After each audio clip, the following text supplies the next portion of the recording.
by the media. I've had a good relationship with most reporters over time.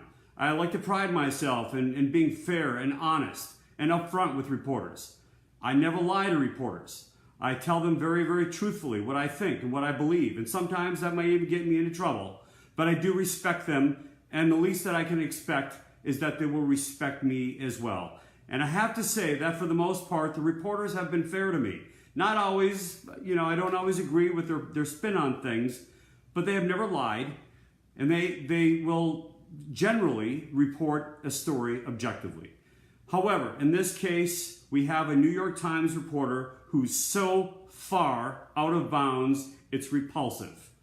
Now, I have to give credit where credit is due because there's been a lot of reporters who've been asking us questions about this. And I do have to say, I have never seen this kind of activity or this behavior by any media outlet, let alone one of the nation's biggest and most well-known media outlets in the New York Times. The Washington Post did a story later. It was published earlier this evening. It was actually fair. And I have to give Laura Vazella at the Washington Post kudos for reporting it fairly and accurately. But I want to let the New York Times know that people are fed up. They know your lies, they know your tactics, and they're not going to tolerate it any longer. Ladies and gentlemen, I promised you that I was going to run a very vigorous campaign against Tim Kaine, and I will. But there's one thing that I will never do, and that is to do what the New York Times did. I will never break the law, and I will never lie to you. And that is exactly what, unfortunately, has become the new standard for the New York Times and some of the other media.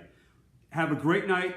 We have our first debate with Tim Kaine this coming Saturday morning at the Homestead Resort in Bath County. I'm looking forward to a very vigorous debate with Senator Tim Kaine at 11 o'clock a.m. We still have some seats available if you'd like to join us in Bath County at Saturday, this coming Saturday at 11 o'clock a.m. Thank you. Have a great evening.